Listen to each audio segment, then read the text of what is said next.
You have something huge coming up, which is a documentary about P. Diddy, Puff Daddy, P. Diddy. Yeah. Did he do it, right? I know he did it. You've been heavy on social media talking about it. He did it.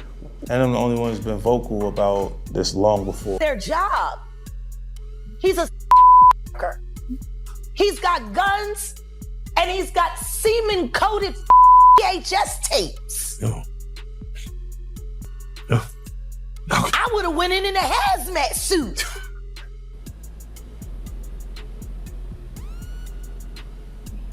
It's just so sad. All of this means something a little different to me than it does to everybody else. Damn. Whew.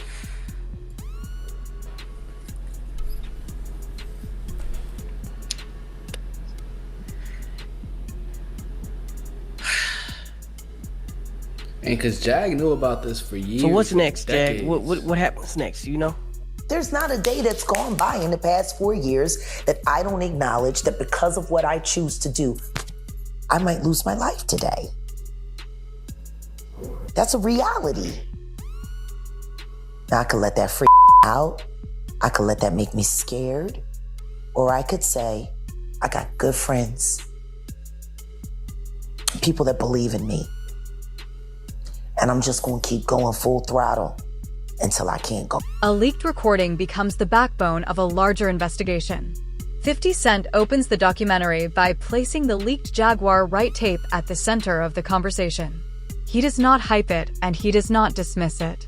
Instead, he explains why the tape matters, not as evidence, but as a signal. Jaguar's voice sounds strained, cautious, and unprotected. And 50 Cent makes it clear this is not entertainment. This is context. This is a moment where something private escaped control. When 50 Cent slows the tape down instead of amplifying it, what does he want the audience to hear? Why were you just gone? Because my life was being threatened. Okay. And not figuratively. Literally, we were being hunted.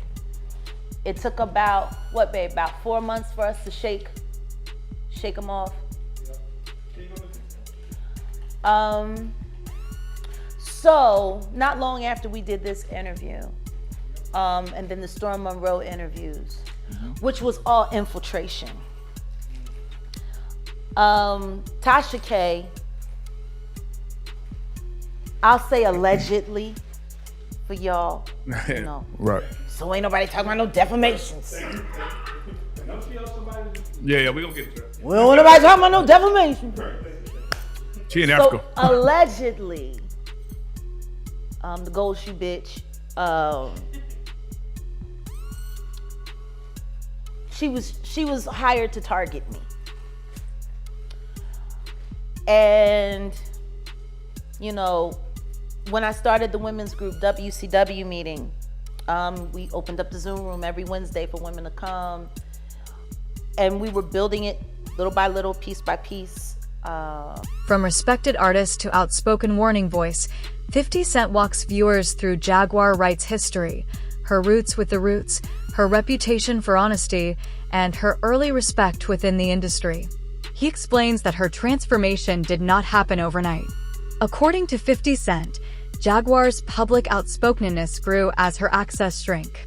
The more she spoke, the quieter the industry became around her. When someone loses opportunity after gaining a voice, which one came first? On the toilet, we gotta go live. Oh my God, she's jagged. We gotta go live. Why?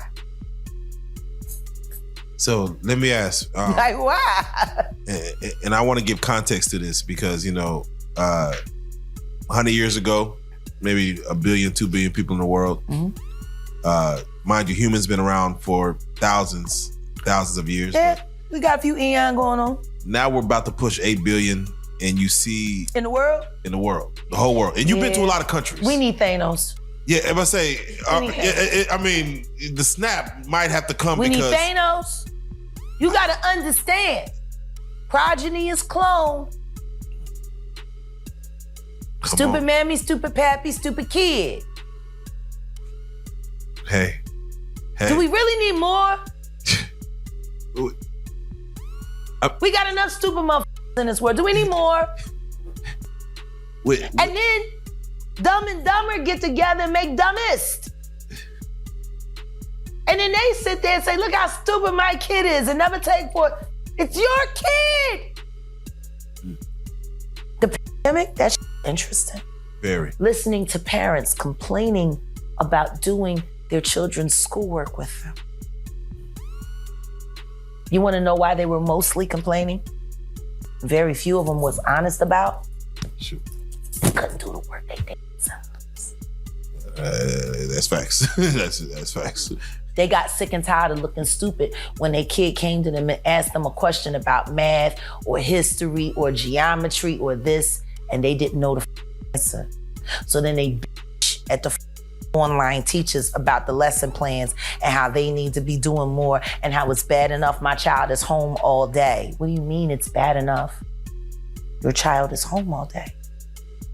There's some people whose child don't ever come home. Fear speaks louder than accusations. Rather than focusing on specific claims, 50 Cent dissects the emotional texture of the recording. He points out hesitation, pauses, and guarded language. To him, the tape sounds like someone measuring every word, aware that speech has consequences. He reminds viewers that leaked recordings don't always reveal facts, but they often reveal fear. If fear is real, does disbelief make it disappear? You know, the status of your mother and Sam Jr., a lot of people were concerned. They're fine where they are. Everything that happens within the will of God. There you go. And the truth is, I get more done without them. I really don't need anybody slowing me down right now. If I really want them with me all the time, I gotta get to the end of this. I can't guarantee their safety with me. And having to worry about them 24 hours a day, 7 days a week ain't helping me.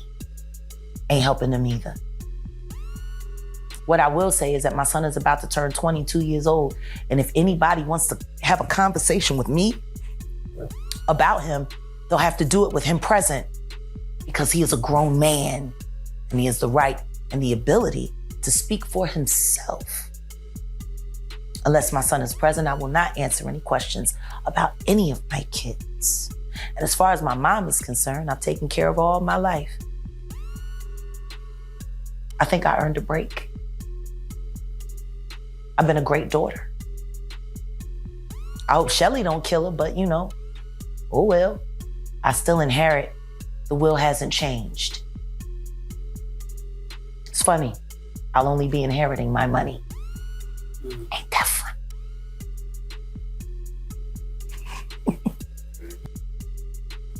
No, last question. I asked you to do this earlier, but I just want you to do it even more, go detailed. What do you predict will happen next in the future? You know, it's like you see it before it happens. Kathy White's true killer is going to be unveiled. And it's not a man. And that woman died screaming.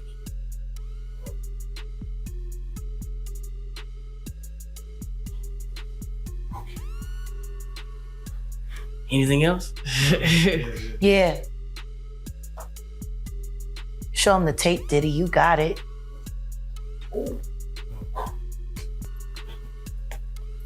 Oh man, That might buy you a little time. You should probably stop looking for plastic surgeons. man. Looking for a new life, new face. We gonna hang you high. Jay-Z too. Beyonce too. And we gonna round up all the See, I love a good gay man. I just can't stand it. Power changes how silence is interpreted.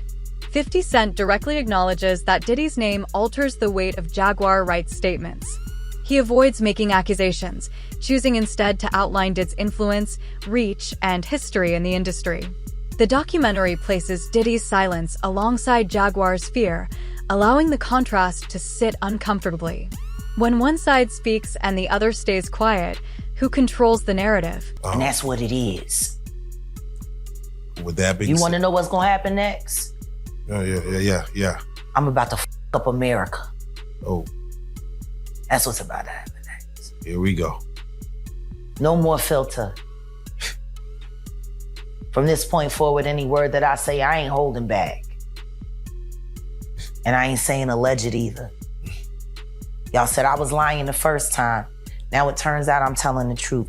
You still don't want to admit that I was right, but you don't want to admit that you was wrong. So really, then the diplomacy doesn't matter. Fuck you. I'ma just keep ruining your lives with the truth. And here we go. With that being said, we want to say, man, y'all living y'all truth as the truth shall set you free. It's 2024, and we just did Shout out to Cat Williams. Yeah, let's go. Shout out to Lunell Campbell. Let's go. Shout out to Kanye Ye West. Hey. Shout out to the Hebrew Israelites. Shout out to my very good friend, Fred Hampton Jr., the chairman of the board for the Black Panther Party. Free 'em all. Power to the people. As a Panther, I can say that with pride. Man. Shout out to Keefe D. Stop pump faking and save your life. And tell them who paid you to say the shit you said. Because you getting poked up and getting your ass beat in jail. And Reggie Wright got you tailor-made to fit for a goddamn casket. State's evidence. WITSEC. I met your son, Keefe. He's a good man. He follows me on TikTok. He made me change my mind about you. 6 months ago, I ain't getting no fuck what happened to you. Today, I'm praying for your life. Every day. Because I want you to live to tell the truth. Because the second you do, Valletta Wallace can finally get justice. The second you do, maybe Aaliyah's family will be held accountable for what they turned their heads to. And maybe Hype Williams will be charged for conspiracy to commit murder. It's time to talk, Hype. It's time for the public to ask you why Aaliyah couldn't get on Lenny Kravitz's plane. And you had to put her on that clown car plane. Who asked you to say that? And do yourself a favor before you make any statements. Please remember, I was out a little X, your apprentice. I know a lot more about you than you think I do, Hype. It's time for us to stop pussyfooting with the truth. It is time for Aaliyah Dana Houghton's death to be properly investigated. It's time for Fatima Robinson to speak up about what she heard on that phone. It's time for somebody to be honest about who gave Aaliyah the pills that knocked her out before she was carried onto a plane she didn't want to be on. Speaking freely often comes with invisible cost. According to 50 Cent, Jaguar Wright's career did not explode. It slowly disappeared. Calls stopped. Invitations faded. Her credibility wasn't officially challenged, but her access was quietly removed. 50 Cent frames this as a familiar industry tactic. No confrontation, just distance. If punishment is silent, how do you prove it exists? Ask, because you got married young, or what they consider young. During that, It was young. it was young, and the reason I want to say it was young because, and I want you to address it because you're here and you spoke it on yourself, but the Talib Kweli situation. Yeah. Was that a situation when you were willing to kind of throw That's everything? such a bad fucking memory now. Yeah, shit, Like, I feel man. bad. Like, I was watching Saturday Night Live and I was like, you look like a whole fucking nerd. I can't believe I fucking had sex with you. Like, I really can't.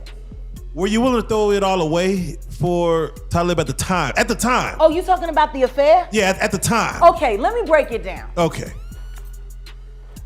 apparently Talib was interested in me before I got married. When I got married, it was me and my ex-husband had only been in each other's lives for 9 months. We eloped, and that was it. So the last time Talib had seen me, he came to Black Lily, I wasn't married yet. And the next time he came, I was married. He was very upset about it.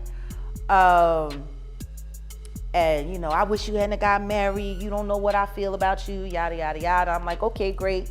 I was weird about that shit. It's like, okay, yeah, all right, whatever. Go fuck another bitch, you'll get over it. You know, and it's, you know, but then, and AKA Diddy, and why do you give him the honeycombs? Why do you give him honeycombs? Because he smacks so sweet.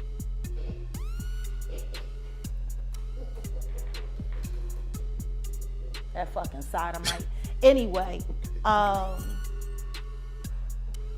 so yeah, then, you know, and then Reasonable Doubt was happening, and then Dame's in the picture, and Dame's building Rockefeller, and everybody's talking about Jay-Z, and don't get me wrong, there is nobody who loves Reasonable Doubt more than me. At the time Nobody. No, still. Yes, to this day. Still. Listen to me, I don't give a fuck how I feel about you. For me to have bad feelings about someone and not acknowledge art and its greatness or at its finest is hating. Maybe I don't fuck with you, but them shoes is hot, yo. You know what I'm saying? Like, it's, you gotta be real. So I will never, shit, I was just listening to Watch the Throne earlier this week, and that shit was enraging me, cause I'm like, y'all motherfuckers was living for this fucking album and was Kanye. And then all of y'all made all of this money on this motherfucking dude, and now all of a sudden, who, him? Like, like he was good enough when you let him slump Just Blaze's fucking whole career. He was the shit. That's the whole issue in itself. It was worth. The internet reacts fast. Power reacts carefully. 50 Cent contrasts the emotional response of fans with the restraint of industry figures. Online, people called for wellness checks and protection.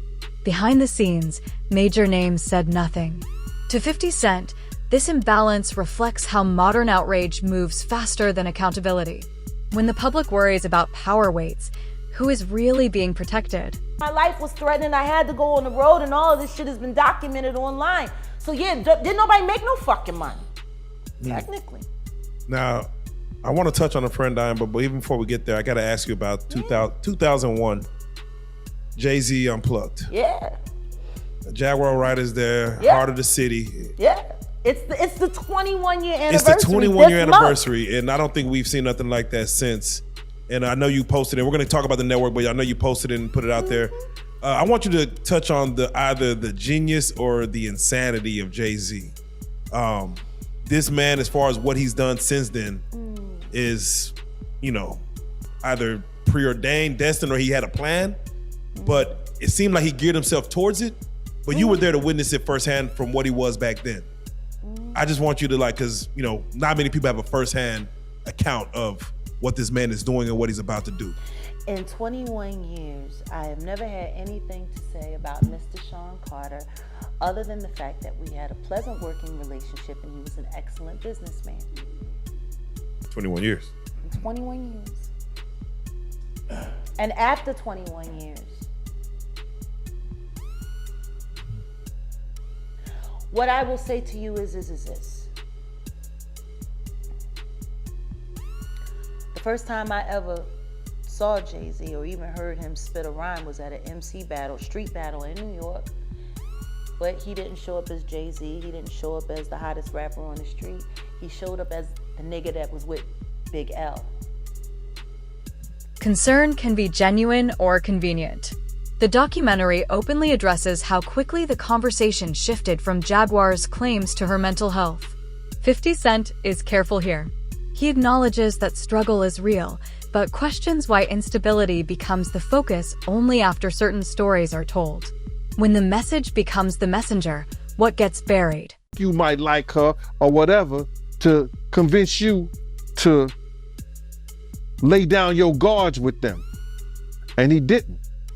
Yeah, that's crazy, man. And you're not surprised by none of this, because you said that Ja Rule, they did this to him, right? No, remember, and people got it confused when I said that Ja and him was in the room with two girls, with Sarah and Sarah's girlfriend. You understand? He was trying to get Ja to go at Jay-Z. So what he did was try to get another girl, you understand, to do something with Ja, I guess. I don't know. They in the room together. So when they in that thing, I know what he was planning on doing because I heard the conversation. I knew what was going on. He was trying to get at Ja. So if he had got Ja in any kind of uncompromising position, he could force Ja to go at Jay-Z.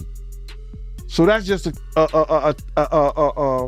Patterns matter more than personalities.